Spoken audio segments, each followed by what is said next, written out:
father was brutally murdered by the former leader of the Taliban, Hekmatyar, leaving my 29 years old mother with 8 children and a long life of suffering. I was 9 months old.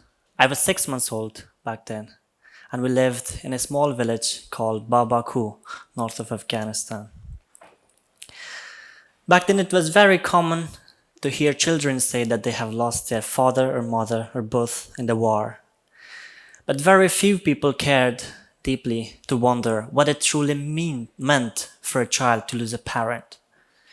It means your whole life changes because it affects every single decision that you have to make until you grow up.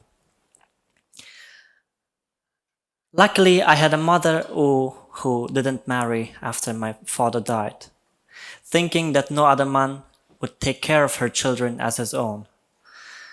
So she decided to stay a single mom all her life just to raise us with love and care. The decision that my mother took all those years ago was truly rough and unfair. But hey, on the bright side, it was one of the best things that could have ever happened to me and my siblings. Because if mother had chose to remarry, and let's assume it was with one of my uncles, as the Pashtun tradition commands, then we wouldn't have moved to the city. I wouldn't have gone to school. And right now, I wouldn't be able to stand here before you, sharing my story in English. So thank you, Mom. Thank you for all the big sacrifices you had to take in order for us to have a future. You did the best job a single mom could do, even if it meant living for decades with all your sexual desires alone. Never complaining when life got hard, never sharing your emotions with other people.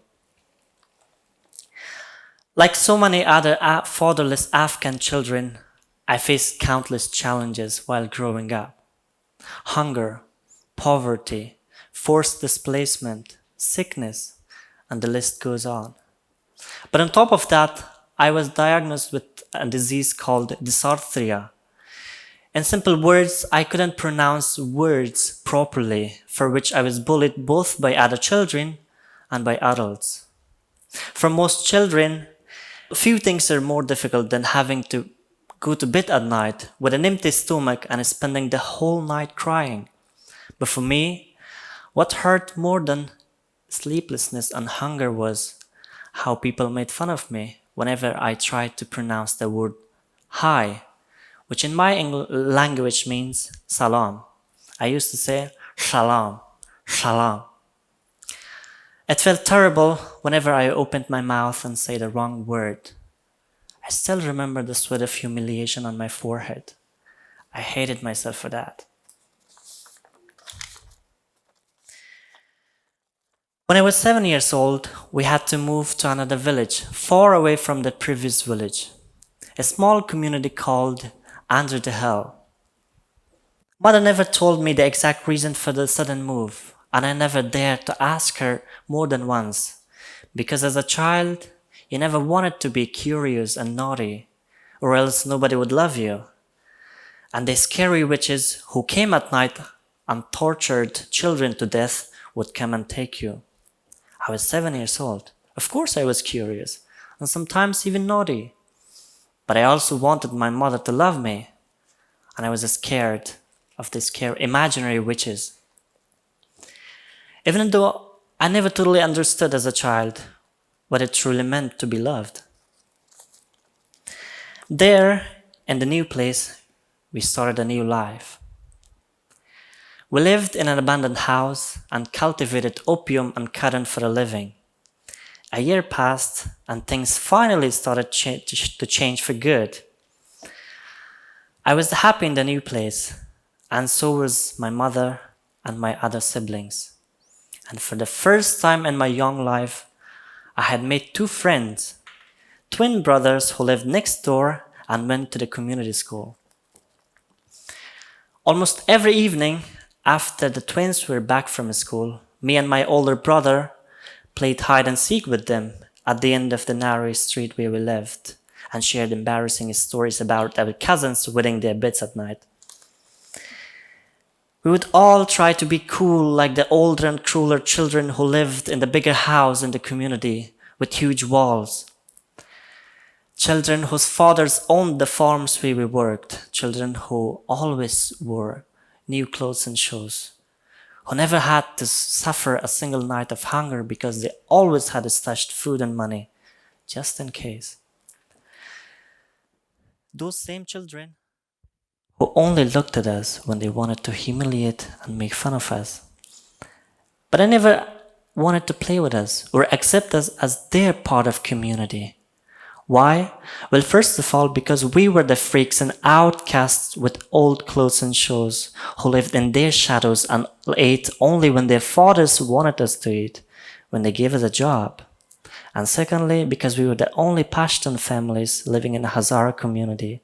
And the stories we used to share about our cousins wetting their beds were actually our own stories, and somehow they knew that.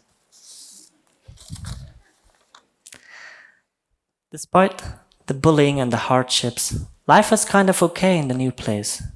We worked all day, every day, as long as there was work to do. And those days when there was nothing to do, either because the farmers had found people who worked cheaper, or because it was winter and nobody worked in the farm, then we stayed home, only to be beaten by my oldest brother. He was a good person, my dear brother, but he was not okay in the head. He started by beating up his wife at first. He beat her whenever he was angry at someone else outside the house. Someone whom he couldn't hurt.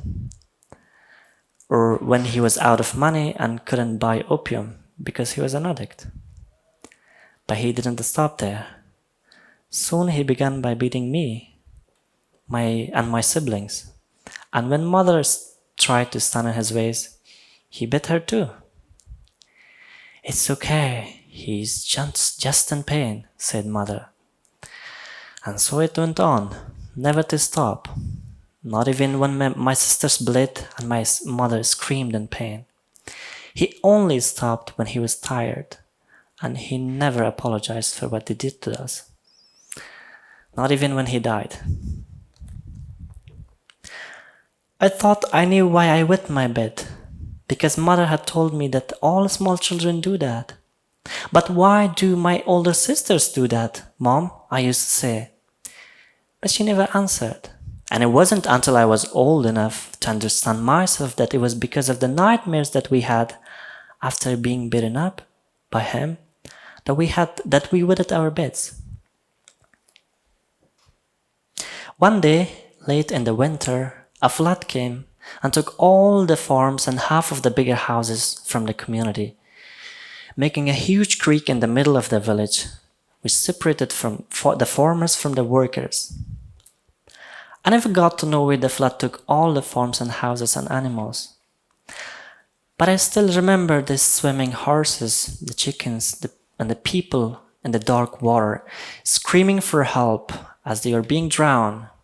But everybody just watched because nobody was able to help them. It was then when everyone, poor and rich, old and young, decided to leave the place. "It is time we go back home," said my brother one day, and the next day we moved back to Babaku in the north. When I was a child, we moved a lot. We had to move a lot inside the country, mostly because mother was afraid of my dead father's enemies. I never saw those enemies with my own eyes. Not until one day in the early spring of 2013, an armed man attacked our house, aiming to kill us all, but only succeeded to shoot my brother. Pang, pang, pang, pang.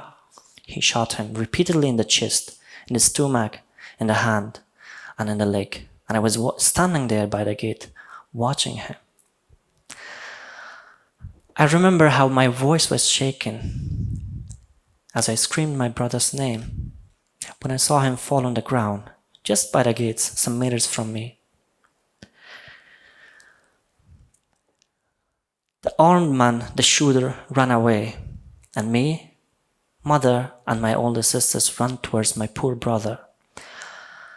My legs were trembling and as I ran and my heart was racing.